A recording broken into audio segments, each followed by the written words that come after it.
ओम नमः शिवाय। हर हर महादेव। सावन मास की आप सभी को हार्दिक शुभकामनाएं। आज की इस वीडियो में हम जानेंगे कि सावन के महीने में पार्थिव शिवलिंग यानी कि मिट्टी का शिवलिंग बनाकर आप रोजाना पूजा कैसे कर सकते हैं। शास्त्रों के अनुसार मिट्टी के शिवलिंग की पूजा करना बहुत ही ज्यादा पुण्य फलदायी माना जाता है। तो अगर आपने घर में कोई पौधा लगा रखा है तो आप उस गमले में शिवलिंग बनाकर पूजा कर सकते हैं।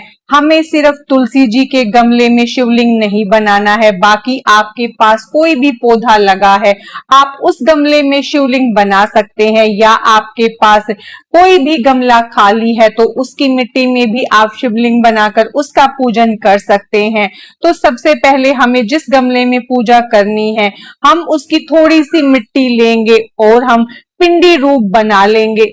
पिंडी तैयार करने के बाद हम उसे उस मिट्टी में अच्छे से स्थापित कर देंगे, फिर हम उसका पूजन करेंगे। तो सबसे पहले जब हम पिंडी बना लेंगे उसके बाद अक्षत का थोड़ा सा आसन देकर हम एक घी का दीपक जलाएंगे, फिर हम जल से अभिषेक करेंगे, उसके बाद हम फिर दूध से अभिषेक करेंगे और तीसरी बार फिर से हम शुद्ध जल से अभिषेक करेंगे।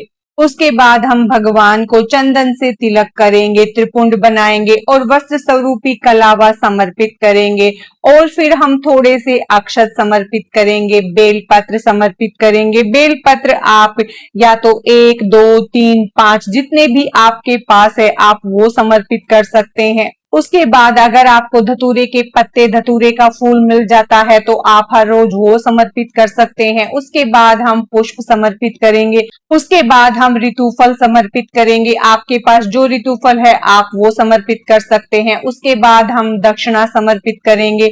दक्षिणा समर्पित करने के बाद जो हमने दीपक जलाया है उसी से हम भगवान की आरती करेंगे। आरती करने के बाद हाथ जोड़कर पूजा में रही कमियों के लिए क्षमा याचना करेंगे और भगवान से प्रार्थना करेंगे कि वो हमारी मनोकामना पूर्ण करे और अपनी कृपा हम सब पर बनाए रखे।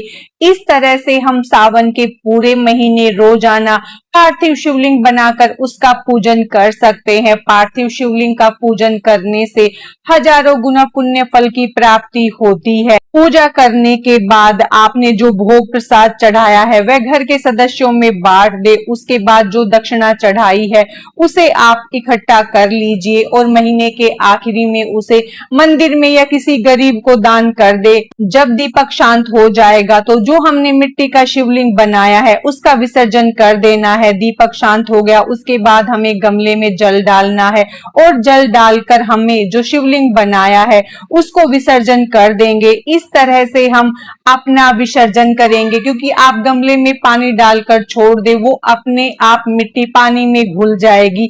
आप हर रोज पार्थिव शिवलिंग बनाकर उसका पूजन कर सकते हैं और कुछ देर बाद उसका विसर्जन कर सकते हैं। इस तरह आप सावन के पूरे महीने शिवलिंग का पूजन कर सकते हैं, या फिर आप सावन सोमवार के दिन शिवलिंग बनाकर पूजन कर सकते हैं, या फिर आप सावन मास में आने वाले प्रदोष व्रत के दिन इस तरह से मिट्टी का शिवलिंग बनाकर पूजन कर सकते हैं। सावन मास में आने वाली शिवरात्रि के दिन भी आप मिट्टी का शिवलिंग बनाकर पूजन कर सकते हैं। इस तरह से पूजा करने में ज्यादा समय नहीं लगता, तो आप चाहे तो सावन के पूरे महीने में हर रोज इस तरह मिट्टी का शिवलिंग बनाकर पूजन कर सकते हैं। आज की इस वीडियो में बस इतना ही। हर हर महादेव। राधे राधे।